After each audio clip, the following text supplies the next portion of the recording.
Hey everyone, welcome to Home Matters, the podcast where we help you make the most informed decisions for your home renovation and improvement projects. Whether you're swapping out windows, tackling a kitchen makeover, or getting a new roof, we've got the tips, the tricks, and the insights that you need. So let's get into today's topic. Hey there, homeowners, and welcome back to another episode of Home Matters, the show where we make homes, well, matter. Yes, I'm your host, Alex, and today we're talking about a topic we all struggle with: when to DIY or do it yourself, and when to hire a pro. And we'll distinguish in this episode the difference between a handyman and a pro. That's right, we'll help you decide when to unleash your inner craftsman and when to let the experts take the wheel. Grab a notebook because this is going to be one you want to jot down. Let's kick things off with a little action. We'll talk about three categories: do-it-yourself projects, DIY projects, handyman projects, and then those that need specific pro from any specific trade. So to me, in my experience, and I've been in the construction space for nearly 20 years, painting a room, assembling furniture, and basic landscaping, those are three of the easiest tasks that are sometimes labor intensive, but are the projects that you sometimes want to do it yourself, right? Because painting, now I will say this, sometimes there is a need for a painting pro, but I find it with my children too, that when we're painting a room, we want to switch things up. It's a fun project to do. Now, of course, we're all short on time, and sometimes it makes more sense to just hire a handyman or a painting pro. But you can, for each room, you can spend up to $500 depending on the size of the room, depending on the quality of the paint, the complexity of the paint. Is it going to be textured?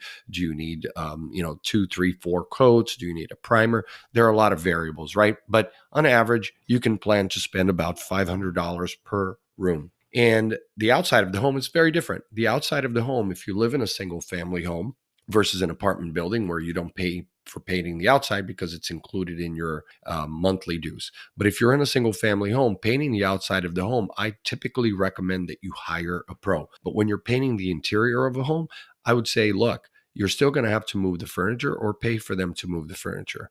Right. And it can be a fun project. The hardest part of painting, no doubt, are the high areas by the ceiling and, where you have to do all the edging with the tape. But it can be a fun project with your kids or with your spouse. And, you get that sense of accomplishment because, look, the paint that you see on the walls takes up 1/3 of the room. So 1/3 of what's in your home is, in fact, the paint, right? Whereas like doing a flooring project is a lot harder. You're probably going to hire a pro to do that, but not a handyman.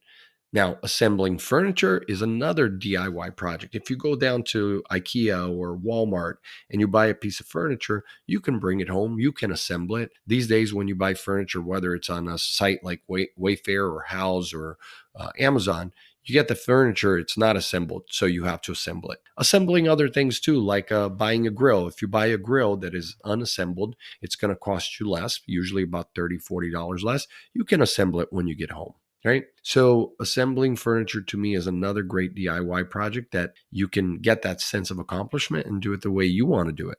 All right. And then basic landscaping. Now, this is one that some people who may not like to be outdoors may not enjoy this, but I really enjoy being outside. I really enjoy weeding. I really enjoy working in the garden and seeing the flowers, the plants, and even the herbs. If you so desire to, create a little garden with herbs is so great. Like one of the easiest ones to do is basil. You can plant your basils, and so it's like from farm to table, so to speak, right? And so basic landscaping includes more than just the grass and the trees.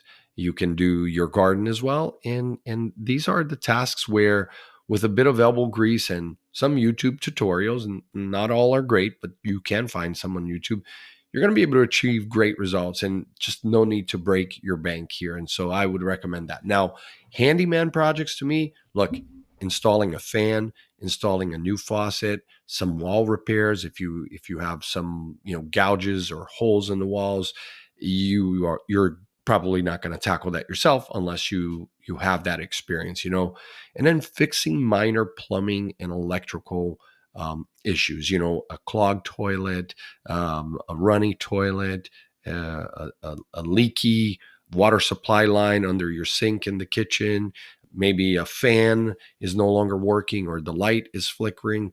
These are small issues that are plumbing electrical that a handyman can fix for you. And typically you're going to find different prices for handyman. Like if you go to an app like taskrabbit.com or Thumbtack, porch.com, all these third-party apps that take a cut, they're going to charge you a little bit more, but they're going to be able to find all those handyman in one place. And then you have franchises like Handyman Connection and others out there where they have an army of handymen who have experience in different areas. Now, not all handymen are a Swiss Army knife of home improvement projects. So each handyman that you work with is going to have a specialty, right? Whether it's carpentry, plumbing, electrical, whatnot. So you want to find out for your specific project when you hire a handyman, which area does that handyman have the most experience in, right? So I've worked with handymen that are amazing painters and others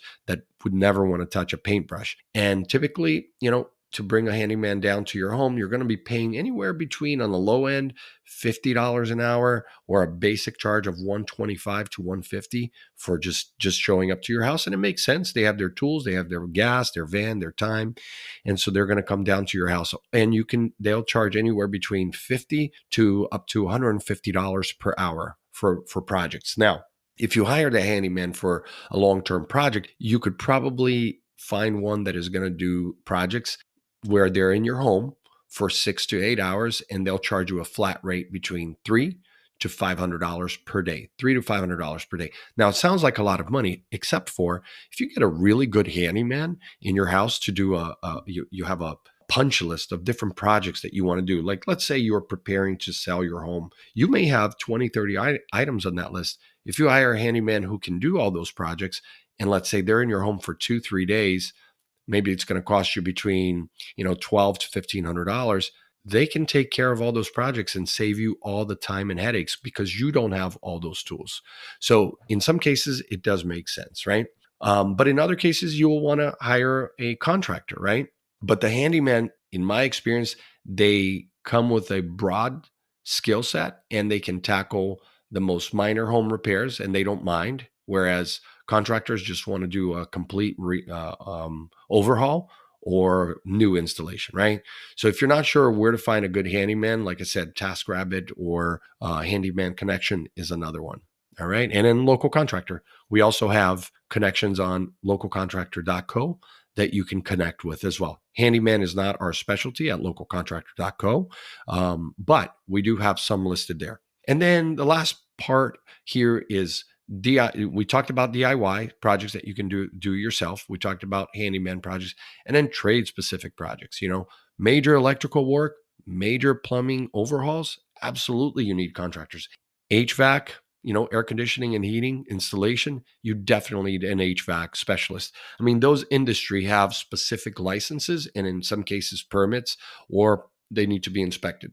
Even installing a fence, you want a fence company, somebody who does fences day in, day out. If you have gutters, you want someone who does gutters day in, day out. Roofing, that's 100%. You want a roofing company with a roofing state license. And a lot of these trade specific projects or contractors that you're going to work with, you want to make sure that they have their license up to date, that they don't have any complaints, any issues outstanding. What I like to see is when these contractors that are trade specific, I'd like to see that they belong to their industry association. It tells me that they're on the cutting edge and they're upholding the standards and guidelines set forth by these nonprofit organizations.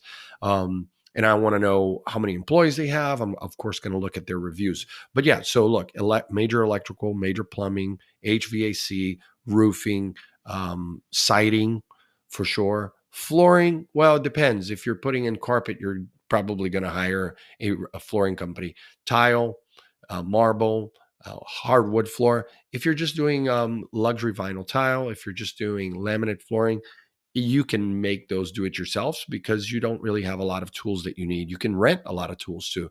So Remember, if you're that do-it-yourself person who really wants to go through the process and get that satisfaction, remember you can rent tools. United Rentals, Home Depot, Lowe's, a lot of these stores will rent tools to you. You don't have to go spend thousands of dollars on new tools, right?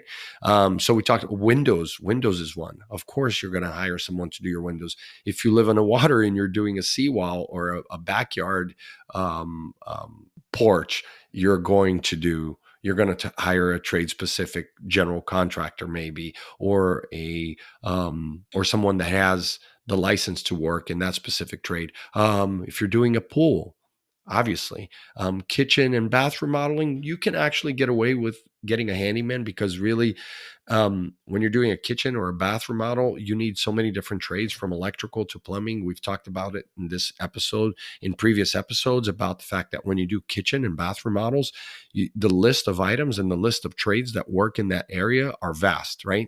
So one of the people that work in a kitchen or a bathroom may be a handyman, right? But probably more than likely, the person who puts in the cabinets, the flooring, the walls, or the tub, or in the kitchen, the one who installs the appliances, these are going to be, specifically licensed trades. But you can still get the handyman involved to reduce your costs. And then you also have, what else? A seawall. If you live in the water and you're building a seawall, a fence we talked about, roof we talked about, windows. Let's see. I think that's about it. You can get away with doing doors in your house, do it yourself.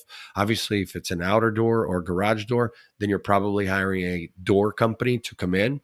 Typically, window companies work or offer actual door service as well, right?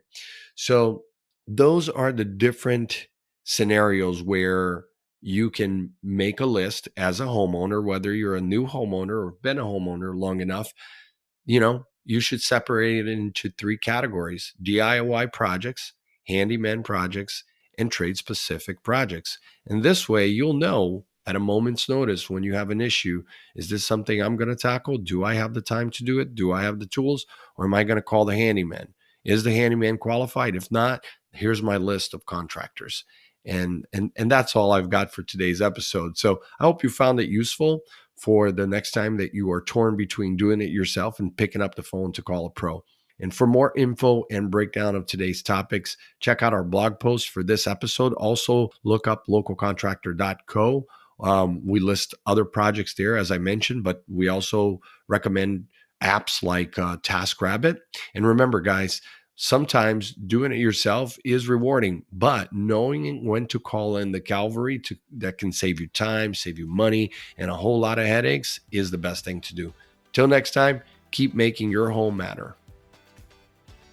Thanks for tuning in to the Home Matters podcast. Remember, a great home starts with making smart choices. And if you enjoyed today's episode, please hit that subscribe button so you never miss out on a new episode. For more resources or to get in touch with a trusted local contractor, check out localcontractor.co. Until next time, take care and happy renovating.